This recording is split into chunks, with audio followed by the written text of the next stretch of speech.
l'instant sur Rachel Inter. Tout de suite, votre dossier société.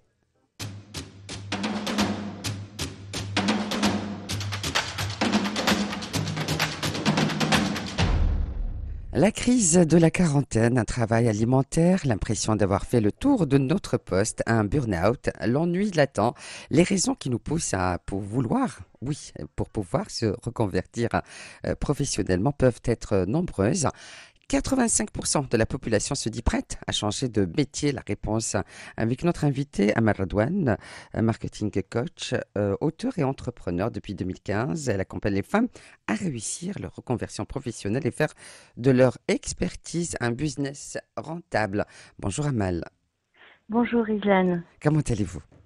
Très très bien et vous-même? Ça va C'est un très bien. plaisir de vous retrouver. Merci de venir bien sûr nous éclairer, répondre aux questions qui se posent à les auditeurs de Chaîne Inter. Alors déjà, vous êtes très présente sur les réseaux sociaux, vous êtes très connectée à Maradouane. Oui, absolument, parce que comme mon intention première finalement, c'est d'aider un maximum de femmes ambitieuses qui ont vraiment envie de reprendre leur carrière en main, de Mhm. réussir. C'est des femmes qui ont beaucoup de potentiel, qui ont vraiment l'impression de pouvoir donner plus que ce qu'elles donnent actuellement dans leur poste. Et pour moi, c'est avec beaucoup de plaisir et de joie que je les aide à y arriver. Et c'est la raison pour laquelle je tente d'être, en tout cas, présente le plus possible sur les réseaux sociaux pour avoir cette connexion avec elles et les inspirer, les aider, leur donner des pépites Mhm. pour qu'elles puissent, en tout cas, opérer Oser, ce changement de carrière dans oser, la sérénité. c'est ça, Oser, Amal, tout à oser, fait, parce oui, qu'il faut oser, oui. hein. Alors il faut oser, donc vous avez une page Instagram à Maradouane. Tout à fait, oui. Alors ma page Instagram, elle s'appelle donc c'est Amal Radouane officiel. Effectivement, les auditrices peuvent me retrouver sur Instagram sur Amal Radouane officiel. Il y a un ensemble, il y a des liens qui mènent vers mes programmes, des liens qui mènent vers mes livres, des liens qui mènent vers différentes ressources Mhm. dont elles peuvent aujourd'hui bénéficier. Il y a même la possibilité aujourd'hui de bénéficier d'une session offerte et sans engagement sur le programme de la reconversion professionnelle. Donc, ça sera l'occasion pour elles d'avoir plus de clarté justement sur leur situation actuelle et sur comment elles peuvent se préparer leur reconversion professionnelle pour la réussir le mieux possible et surtout dans la joie, la sérénité et la fluidité. Donc, il y a cette possibilité qui est aujourd'hui Oui. voilà, possible grâce à cette session de coaching offerte et sans engagement Très bien. sur ce Alors, vous programme. avez choisi d'accompagner seulement les femmes. Alors, est-ce que c'est possible de nous expliquer? Alors, moi, je suis dans le domaine du coaching depuis 2015. Mhm. J'ai accompagné à la fois des hommes et des femmes, donc depuis le début de ma carrière de coach. Et puis, je me suis rendu compte que finalement, il y avait quand même des différences, d'accord? Même si, on va dire, sur le plan mindset, il y a des concepts communs de réussite sur Mhm. le plan mindset, il y a des concepts communs de réussite sur le plan marketing, business. Il y a quelque chose de commun entre nous. Mais j'ai l'intime conviction Mhm. que voilà qu'une femme a du potentiel, un réel potentiel. Vous savez, la Un particularité homme de la aussi, femme, c'est Amal. comment? Un homme aussi, non? Tout à fait, Oui. absolument, vous avez parfaitement raison. Sauf que aujourd'hui, l'entrepreneuriat a longtemps été perçu comme un Mhm. milieu d'hommes. Mhm. D'accord? Et donc, du coup, la femme s'est toujours sentie un peu loin de ce domaine. Donc, il y a un syndrome de l'imposteur, le syndrome de se dire que voilà, je suis pas capable de réussir dans un domaine qui est réservé à l'homme. C'était Mhm. pareil d'ailleurs pour la réussite professionnelle avant que les femmes commencent à avoir des postes de responsabilité, de direction générale, Mhm. etc. Avant, on n'osait pas parce que on n'a pas Mhm. été éduqués comme ça. Nous, c'était davantage, il faut prendre soin de ta famille, il faut que tu t'occupes de l'éducation des enfants. Donc, la Mhm. réussite professionnelle venait vraiment après. Et donc, du coup, pourquoi j'ai souhaité accompagner ces femmes-là? C'est Mhm. déjà pour comment dire, les faire réconcilier avec elles-mêmes et avec leur Mhm. capacité de réussite là où elles veulent réussir, Très tout bien. en ayant finalement un équilibre de vie général.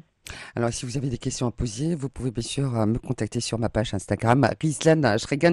Et on y va tout de suite à Amal Ardouane. Alors, première question, est-ce qu'on peut expliquer, qu'est-ce qu'on veut dire par la reconversion professionnelle, Amal Ardouane? En fait, effectivement, d'entamer la démarche à suivre finalement pour réussir sa reconversion professionnelle, Mhm, il est effectivement important de clarifier le concept pour qu'on comprenne concrètement de quoi on parle. En fait, la reconversion professionnelle, c'est quoi au juste?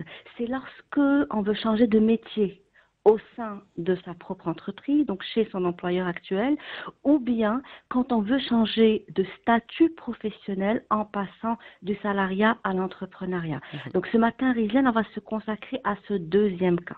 OK? Très bien. Donc dans notre cas, on parlera d'un changement de statut qui peut être accompagné ou pas Mhm, d'un changement de métier et je vais donner un exemple concret. On a par exemple le cas d'une directrice commerciale. Alors cette directrice commerciale, elle veut se lancer, en tout cas lancer une carrière de consultante et mhm. formatrice dans le domaine de la vente. D'accord? Très bien. Donc, elle reste dans son domaine de compétences, mais elle change de statut en passant du salariat à l'entrepreneuriat. Mhm, OK? Voilà premier cas de figure. Deuxième cas de figure, on a cette même directrice commerciale qui s'est formée au coaching, qui veut lancer sa carrière de coach. Et dans ce cas, elle change non seulement de métier, mais elle change de statut également. OK? très bien. Donc aujourd'hui, quand on parle de reconversion professionnelle, en tout cas, on a ces deux cas de figure. Donc soit qu'on change de statut en gardant son métier, soit qu'on change de statut en changeant de métier. Très Ce bien. sont les deux cas qui se présentent Mhm, aujourd'hui mhm. quand on pense à sa reconversion professionnelle. Très bien.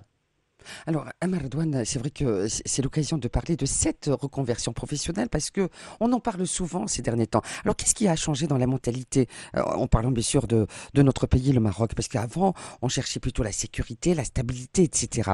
Mais qu'est-ce qui a changé? Est-ce qu'on a envie de réussir? Est-ce qu'on a pris conscience tout simplement qu'on a une seule vie, on a envie de bien la vivre? Alors, qu'est-ce que vous en pensez? Qu'est-ce qui a changé dans notre société, Amar Douane? Bah, en fait, c'est tout à fait ça. On s'est rendu compte que finalement, rien n'était acquis.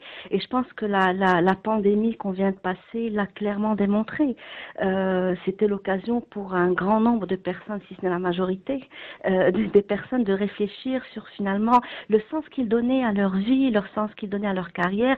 Et c'est là, effectivement, qu'on a commencé à avoir ces questions existentielles de se dire, OK, en parlant, en restant sur le plan carrière, cette carrière, est-ce qu'elle a du sens pour moi? Est-ce que c'est vraiment ce que j'ai envie de faire? Et jusqu'à quand j'ai envie de faire ça? Est-ce que c'est porteur de sens? Est-ce que je m'épanouis dans ce que je fais? Donc, on sort de cette notion de zone de confort, de sécurité, Mhm, puisque la pandémie a finalement démontré par A plus B qu'il n'y avait pas de sécurité, puisque les gens ont perdu leur boulot. mhm, Et donc, on se dit autant se lancer sur un truc qu'on a envie de faire, mhm, autant se faire plaisir et autant vraiment faire quelque chose qui est porteur de sens. Alors, ce qu'il faut savoir, c'est que l'entrepreneuriat, en tout cas l'idée d'entreprendre, mhm. elle Oui. s'explique par plusieurs choses. En tout cas, c'est ce qui revient souvent dans mes coachings. On a envie de se sentir libre, Mhm, se sentir libre d'exercer un métier qu'on aime, mhm, se sentir libre de prendre la décision qu'on veut en tant qu'entrepreneur, mhm, de faire ses propres choix, de travailler selon son rythme, de s'organiser à sa manière, mhm, de faire les choses vraiment à sa manière, mhm. d'apporter et de contribuer à sa manière. Donc, on a envie de donner du sens à cette carrière tout en ayant cette liberté en tête. C'est vraiment la notion de liberté. Très bien. Deuxième aspect important pour lequel justement on pousse, enfin ce qui pousse la personne à entreprendre, c'est évidemment la liberté financière parce Mhm, que encore une fois c'est mathématique. Hein, quand on est salarié, ben, on a un salaire qui tombe tous les mois, à moins mhm. qu'on ait hérité ou là qu'on ait un business familial à côté ou là. Oui. Mais sinon, je veux dire, c'est pas comme ça qu'on va s'enrichir. Donc on se dit voilà, autant lancer son entreprise, bien entendu apprendre à l'entrepreneuriat, faire en sorte de faire les choses correctement pour pouvoir s'enrichir, agir sur son money mindset, pour pouvoir réussir en tant qu'entrepreneur. Troisième chose, c'est le temps. Mhm, Encore une fois, ça revient très souvent dans mes coachings. On a envie de se lancer dans l'entrepreneuriat pour avoir du temps. mhm. Un temps, pas uniquement en termes quantitatifs, mais un temps en termes qualitatifs. Donc un temps de qualité, que ce soit avec soi-même, avec ses proches, avec les gens qu'on aime. Donc l'entrepreneuriat permet tout ça. D'accord? Très bien. Donc, pour revenir à votre question, c'est ce qui explique, si vous voulez, Mhm. cette évolution des mentalités pour se dire que, voilà, on a envie de faire les choses à notre manière, on a Mhm. envie Être d'élever son le propre niveau de chef, sa Amal vie. Redouane. Tout, absolument, Mhm. c'est exactement ça. C'est exactement ça. Très bien. Mais parfois, c'est un peu difficile quand on est engagé, on a une petite famille, peut-être une femme au foyer, des enfants en bas âge. Est-ce qu'on peut effectivement se lancer, plonger, oser la reconversion professionnelle? Alors, pour réussir justement à de la reconversion professionnelle, il y a on va dire, il y a trois principaux aspects. Hein. C'est là, pour avoir vraiment l'image en grand et savoir Mhm. quels sont les principaux piliers sur lesquels on doit se baser pour réussir sa reconversion professionnelle. Donc, il faut s'y La préparer. première, Donc, il faut se comme préparer à cette reconversion c'est professionnelle. exactement ça. Très bien. Exact. Donc pour se préparer, on prend un papier, un stylo et puis on note ces trois piliers sur Mhm. lesquels il faut absolument travailler. Le premier pilier, c'est d'abord un pilier mindset. Très bien. D'accord?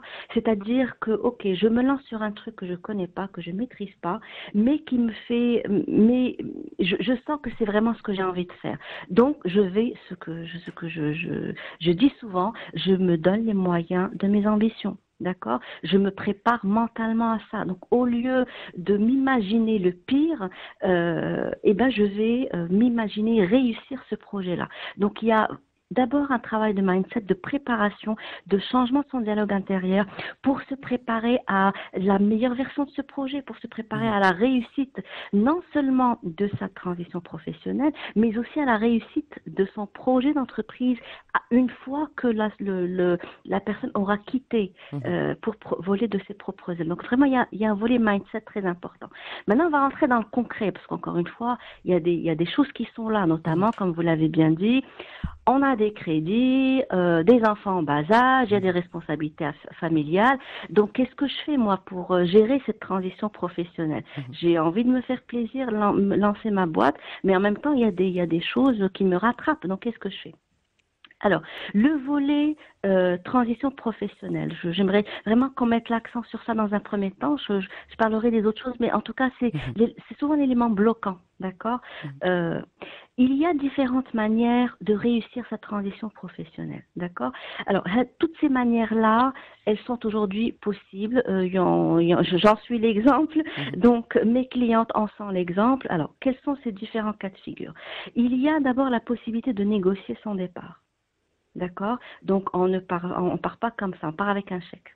D'accord? Donc, déjà, on s'assure un certain matelas financier. Il Mhm. y a cette première possibilité. D'accord? Très bien. Deuxième possibilité également, c'est de créer une société sans en être le gérant. Aujourd'hui, c'est légalement possible. Très bien. OK? Mhm. Donc, on crée une société sans en être le gérant et ça permet d'exercer son nouveau métier. Mhm. Et une fois que ça prend, voilà, ben, à ce moment-là, on pourra quitter officiellement son entreprise. Troisième possibilité, c'est le fait de trouver un autre job qui soit mieux rémunéré, mais qui laisse le temps à la personne de travailler sur son projet. Autrement dit, Mhm. c'est un job qui est moins stressant, qui laisse le temps et qui est également bien payé. Donc, on reste dans le salariat, mais on est en phase de transition. D'accord? Donc, on fait notre boulot pour lequel on est payé, mais on est en phase de transition. Ça peut durer 1 an, 2 ans, 3 ans. Mhm. Euh, c'est aujourd'hui possible. Et justement, des clientes qui sont dans ce cas de figure. Quatrième cas, c'est ma partie préférée, Oui. c'est de s'ouvrir à l'abondance financière. Mhm. Ça veut dire quoi concrètement? Aujourd'hui, on est programmé à se dire que le salaire est notre seule source de revenus, ce qui est parfaitement faux. D'accord? Parce qu'il y a la possibilité d'avoir d'autres sources de revenus, surtout en tout cas pour les femmes qui aujourd'hui ont un parcours académique, un parcours professionnel, qui peuvent se permettre de se lancer, Mhm. soit dans le conseil, soit dans l'enseignement, soit dans la formation. Il y a toujours cette possibilité-là. Donc le salaire n'est pas uniquement la seule source de revenus. Il y a également la possibilité d'avoir des revenus passifs aujourd'hui avec par exemple, hein, quand c'est le cas, on peut avoir des revenus locatifs. Donc là, ça rentre tous les mois, d'accord? Mhm. Soit des revenus locatifs, soit faire en sorte d'avoir des revenus passifs à travers la vente de formations en ligne ou à travers la vente de son expertise de manière concrète qui soit qu'on fait une fois, d'accord? Donc on fait le travail une fois, mais il rapporte de l'argent de manière régulière. Donc voilà, donc source de revenus passifs. Il y a un sixième cas aussi, et là encore c'est possible, négocier avec son employeur un contrat de service pour exercer son nouveau métier Mhm. au sein de cette entreprise. Autrement dit, vous pouvez avoir un contrat d'un an, 2 ans, 3 ans, 5 ans, où on parle ici vraiment d'entrepreneuriat interne. Mhm. D'accord? Donc, vous êtes à la fois salarié, mais aussi entrepreneur à l'intérieur de votre propre entreprise. Donc, soit c'est suivi d'un changement de contrat ou là, de création d'un nouveau contrat dans lequel on intégrerait ce volet-là. Donc, ça, c'est des choses concrètes, réelles, Mhm. qui ont été utilisées par des personnes pour justement gérer cette transition financière. Très bien. Alors, Oui. autre chose, maintenant, le deuxième pilier, le deuxième pilier, c'est comment s'assurer que ça va marcher. Mhm. Parce que Alors, on en parlait, avant oui, de répondre à cette question à Malardouane, oui. alors, Mhm. bien sûr, on se prépare à cette reconversion professionnelle. Donc, peut-être on va changer carrément de direction. Alors, est-ce qu'il faut suivre des formations? Alors, quand on veut se lancer sur un métier qu'on ne maîtrise pas, sur un métier qui nous passionne, euh, il faut s'assurer qu'on maîtrise son sujet. D'où la nécessité de se former. D'accord? C'est le cas justement de personnes qui me disent souvent, voilà, je suis passionnée par le coaching, Mhm. c'est quelque chose qui me parle, voilà, j'ai envie d'aider les gens. En plus, j'ai des, Mhm. j'ai des habilités, on va dire, plutôt naturelles. On me dit que j'ai le sens de l'écoute, on me dit que je sais rassurer les gens, etc. Tout ça, c'est bien, d'accord? La passion, c'est bien, parce qu'encore une fois, comme je dis, la passion, ça permet d'avoir cette motivation dans la durée, d'être persévérante, etc. Mhm. Le talent aussi, c'est bien parce que quand on maîtrise quelque chose de manière naturelle, bah, Mhm. c'est beaucoup plus facile que si on devait faire l'effort. Parce que de toute façon, quand on essaye de faire un effort pour avoir quelque chose, et ben Mhm. quelqu'un pour qui c'est naturel sera meilleur que nous. Donc c'est la raison pour laquelle il faut surtout pas essayer de copier les gens ou de les modéliser. Il y a des Mhm. limites à la modélisation. Quand on essaye de ressembler à quelqu'un alors qu'on est très loin de cette personne, ben, il vaut mieux rester sur ce qu'on maîtrise, sur son Mhm. talent naturel. Je sais que c'est très dur de détecter son talent naturel. Pour moi-même, ça m'a demandé des années Oui, parce que ben, c'est tellement naturel que finalement, on n'en prend pas conscience. très bien. Donc, il y a ce volet-là. Donc, la passion, c'est bien, mais c'est pas suffisant. Le talent, c'est bien, mais c'est pas suffisant. Donc, il faut se former. Donc, pour revenir à cette histoire de personnes qui veulent se lancer dans le coaching, prenez le temps de vous former. Mhm. Non seulement prendre le temps de se former, mais également prendre le temps de pratiquer. Mhm.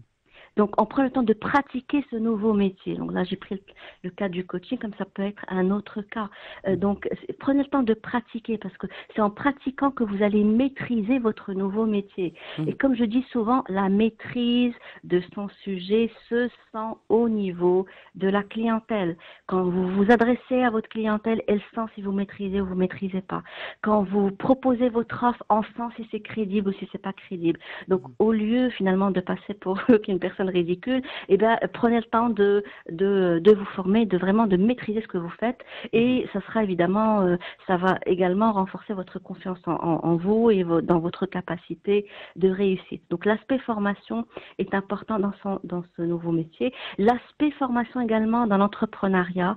Mhm. Donc, si vous avez la chance d'avoir fait une école de commerce, tant mieux. Maintenant, si c'est pas le cas, eh bien, l'entrepreneuriat s'apprend. Donc, vraiment, il y a des bases fondamentaux à maîtriser, que ce soit au niveau du mindset de l'entrepreneur, parce que là, Très bien. encore une fois, il faut passer de la mentalité de salarié à la mentalité d'entrepreneur, c'est totalement différent.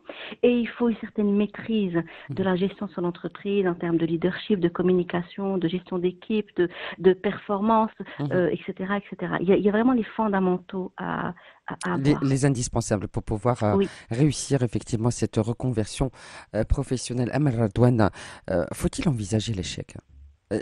Ça ne veut pas dire que je suis négative, mais Oui. j'essaie de poser les bonnes questions pour tous ceux qui seraient intéressés par cette reconversion professionnelle. Alors, est-ce qu'il faut effectivement envisager l'échec? Alors, c'est une très bonne question, Résline, parce que il vaut mieux en parler, Mhm, ou en tout cas en prendre conscience, plutôt et de régler ça, plutôt que ça reste dans l'esprit de la personne. D'accord? mhm, Et là encore, ça revient au mindset, hein. Vous l'avez compris, je pense que les auditeurs aussi, mhm, la réussite, c'est 80% de mindset. Donc, on a beau mettre le meilleur business plan, la meilleure stratégie marketing, etc. en place, si on n'y croit pas dans notre tête, ça marchera pas. mhm, Donc, quand j'ai peur, moi, ce que je dis souvent, je prends un papier, un stylo, et tout ça, c'est du vécu, Rizlan, hein. Tout ça, mhm, c'est du vécu, que ce soit pour moi ou pour mes clients. On prend un papier, un stylo, et on note toutes les peurs que nous avons. mhm, Je suis pas, je risque de ne pas réussir. Qu'est-ce que j'ai à me lancer dans l'entrepreneuriat? C'est un truc que je maîtrise pas. Je risque mhm, de ne pas avoir de clients. Tout, mais vraiment tout. Si jamais ça marche pas, ça aura un impact direct sur ma situation financière. Donc, listez toutes les peurs. mhm, Listez toutes les croyances limitantes par rapport à sa réussite. Je ne suis pas capable de réussir ce projet-là. mhm, C'est tout, mais vraiment toutes les croyances limitantes. Les gens qui ont essayé avant moi n'ont pas réussi. Pourquoi c'est important de noter ça? Parce qu'on se rend compte finalement que l'être humain mhm. a plutôt été programmé à l'échec plutôt qu'à la réussite. Et Oui. donc ceux qui ont réussi, et heureusement, alhamdoulilah, il y a une prise de conscience mondiale depuis de nombreuses années, et ça s'accélère de plus en plus. Et en tout cas, Mhm, moi, ça me fait vraiment plaisir, une prise de conscience qu'on est capable de réussir. Donc, on mhm, sort du schéma de pensée qu'on nous a inculqué, qui est relatif à l'échec, du mhm, genre, ceux qui passent du salariat à l'entrepreneuriat se cassent la figure. Donc, déjà, on a cette croyance. mhm. Déjà. Très bien. D'accord?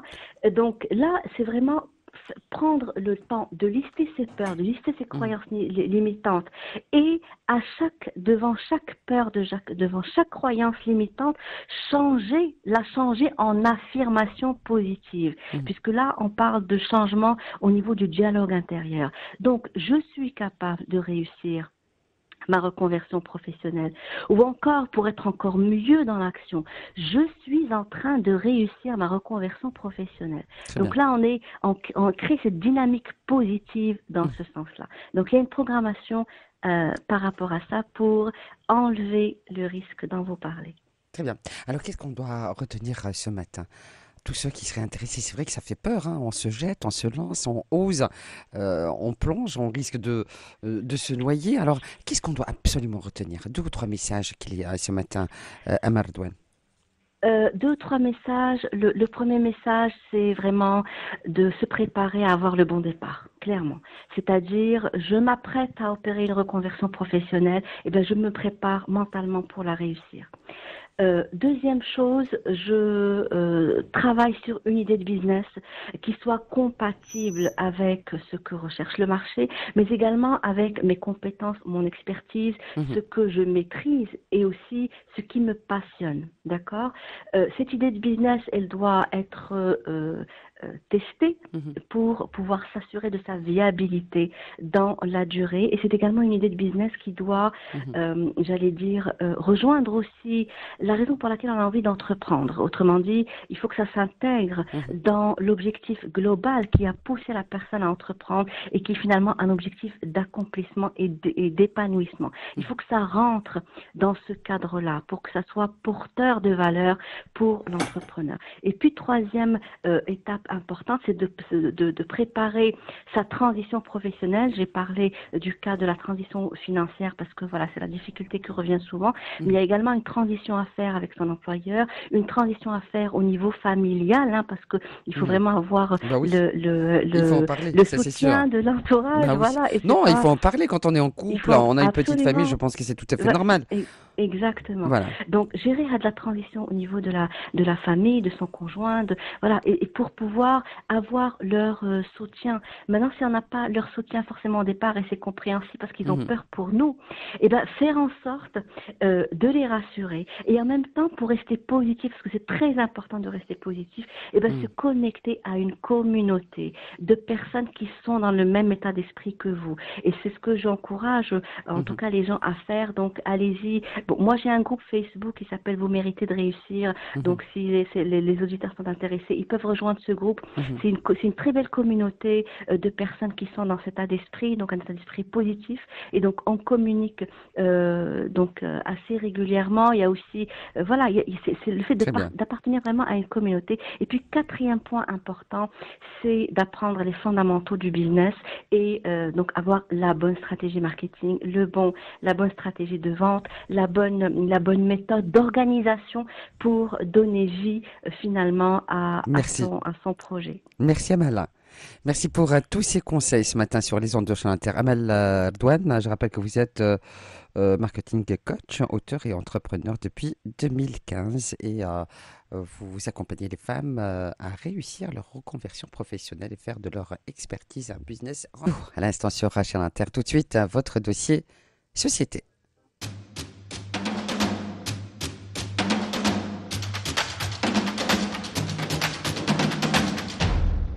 La crise de la quarantaine, un travail alimentaire, l'impression d'avoir fait le tour de notre poste, un burn-out, l'ennui latent, les raisons qui nous poussent à